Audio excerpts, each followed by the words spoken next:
તો એક ડીજેમાં 15 કલાકારો કામ કરતા હોય, કેટલા કલાકારો બીજા ત્યાં ઘર એમને કમાણી બધી બંધ થઈ જાય એમની. તો ચલો કઈ વાંધો નહીં, તમે ડીજે બંધ કરાવી દો. પણ જેના લોકોના ડીજે બંધ થયા છે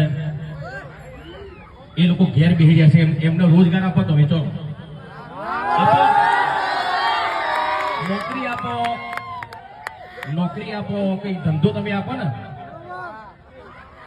એમને તો એમના સિવાય કલાકારો બિચારા એક ગાવા તો વગાડવા સિવાય બીજું કોઈ કરી શકવાના નથી.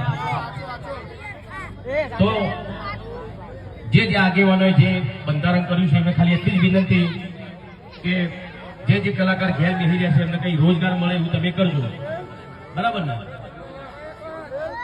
ના, આપણા બાજુ ડીજે બંધ નહીં થવાનું.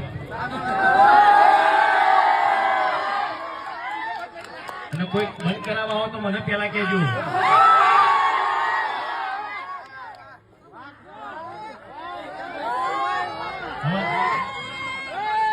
ડીજેમાં કદી ગાતો નથી, પણ આજે એટલા માટે ગાવું છું, ડીજેના સમર્થન માટે મારે ગાવું છે.